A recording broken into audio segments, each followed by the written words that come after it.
Welcome to my channel knowledgeable express भाइयों। और आशा करते हैं आप लोग अच्छे होंगे और हम लोग आज आगे बढ़ते हैं आधुनिक भारत के इतिहास पर। आज हम लोग आधुनिक भारत का इतिहास में आगे बढ़ रहे हैं। जैसा कि आप लोगों को पता है, मेरे चैनल नॉलेजेबल एक्सप्रेस पर मैंने आप लोगों के लिए सिंधु घाटी सभ्यता से लेकर के मुगल कालीन इतिहास तक के सारे एक के बाद एक चैप्टर वाइज वीडियो मैंने आप लोगों के लिए दिया है। और उसके बाद मैं आप लोगों के लिए वस्तुनिष्ठ प्रश्न, वन लाइनर क्वेश्चन और आंसर वो भी मैंने दिया है, जो कि परीक्षा विशेषज्ञ पर आधारित बेहतरीन एक से एक वीडियो रहा। अब मैं आगे बढ़ने जा रहा हूँ आधुनिक भारत के इतिहास पर। आधुनिक भारत के इतिहास के बारे में मैं अगर आपको बताऊँ तो ये 1850 के शुरुआत से मानी जाती है और इस अवधि का अधिकांश भाग ब्रिटिश शासन के अधीन भारत के औपनिवेशिक इतिहास से भरा हुआ है। आधुनिक काल 1945 के आसपास समाप्त हुआ कहा जाता है। वैश्विक इतिहास आ, के संदर्भ में आधुनिक इतिहास मध्य युग के बाद शुरू कहा जाता है। इसे मैंने आप लोगों के हेल्प के लिए, आप लोगों के को आसान हो इसलिए मैंने अपने तरफ से आधुनिक भारत के इतिहास को 7 भागों में बांटा है, ताकि एक एक भाग के लिए एक एक वीडियो बनाकर आप तक पहुंचाता रहूं। इसलिए मैंने इस वीडियो को पार्ट 1 का नाम दिया है और आपसे आग्रह है कि अगर अभी तक आप लोगों ने मेरे वीडियो को सब्सक्राइब नहीं किया है तो ज़रूर से सब्सक्राइब कर लें, लाइक करें, शेयर करें, ताकि आप तक मेरी सारी वीडियो आसानी से पहुंचता रहे।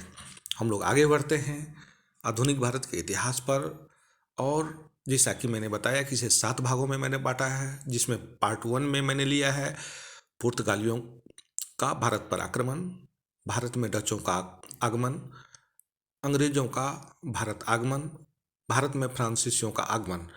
इतने को मैंने पार्ट 1 और इस वीडियो में मैंने लेने का कोशिश किया है। लेकिन मैं आपको बता दूं कि इस 7 पार्ट में मैं अलग अलग फिर लूँगा क्या, और इन 7 पार्ट को मैंने कैसे बांटा है।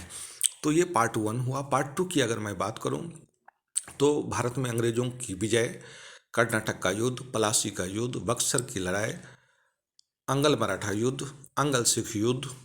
पार्ट 3 में मैंने लिया है भारत में ब्रिटिश गवर्नर, बंगाल के गवर्नर जनरल, भारत के गवर्नर जनरल, भारत के वाइसराय।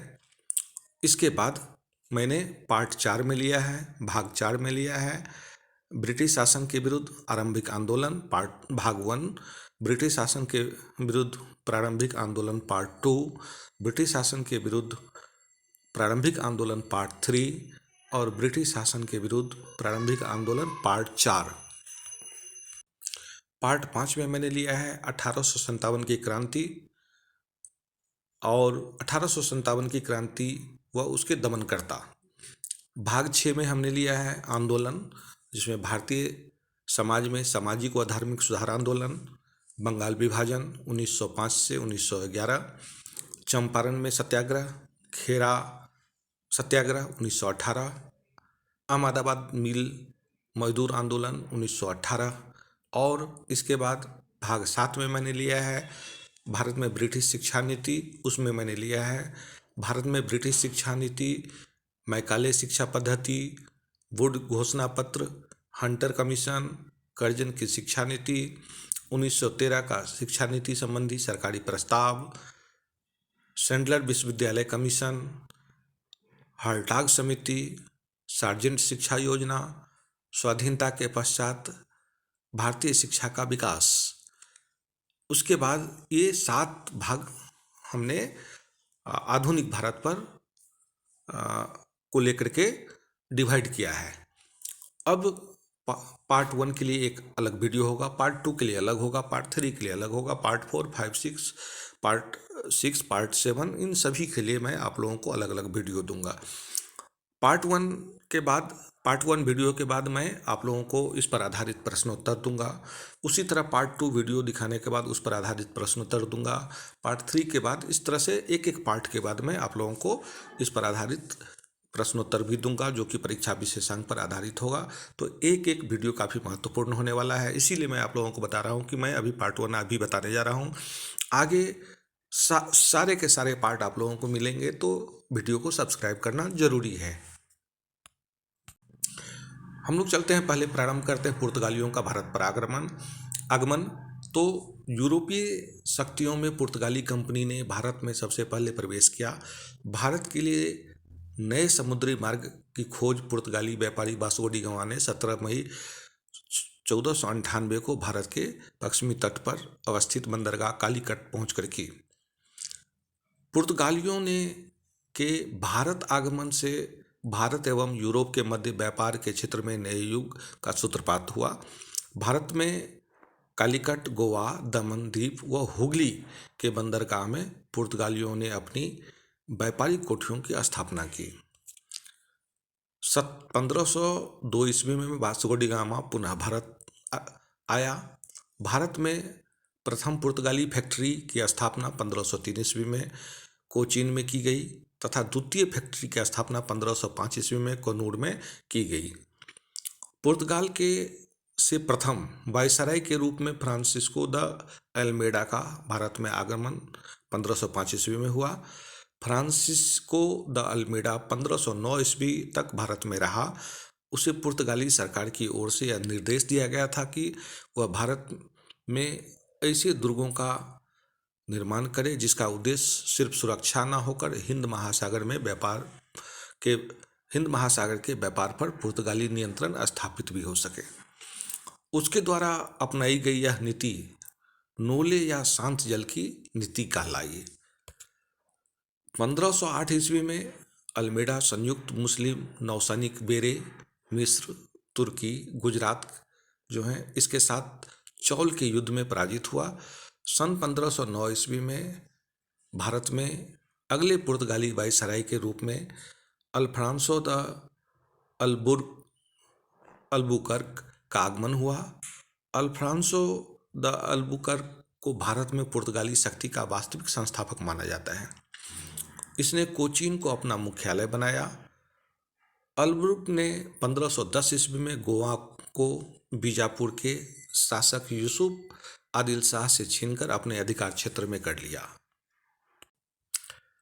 भारतीयों में पुर्तगाली उदय का जीवन छोटा था, क्योंकि यूरोप के नए प्रतिद्वंदी व्यापारिक समुदाय ने उसके लिए एक बड़ी चुनौती पेश की थी। विभिन्न प्रतिद्वंदी व्यापारिक ब्लॉक के बीच संघर्ष शुरू हो गया, जिसमें पुर्तगालियों को अधिक शक्तिशाली तथा उद्यमी प्रतिस्पर्धाओं के लिए रास्ता देना पड़ा और धीरे धीरे वह एक कमजोर इकाई के रूप में हो गया। पुर्तगालियों की सफल व्यापारिक कहानियों से प्रेरित होकर अंग्रेजी व्यापारियों के एक समूह मर्चेंट एडवेंचर्स ने 1599 में एक कंपनी ईस्ट इंडिया कंपनी बनाई।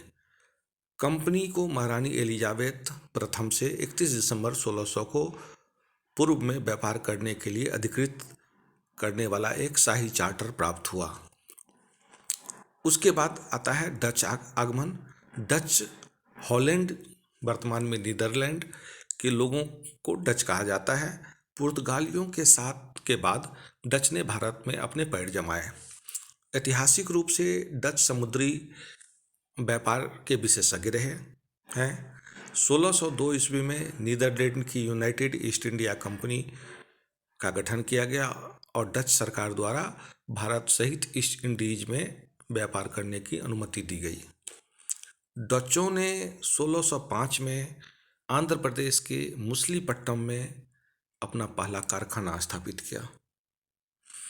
डच सूरत और डच बंगाल की स्थापना क्रमशः 1616 ईस्वी और 1627 ईस्वी में हुई।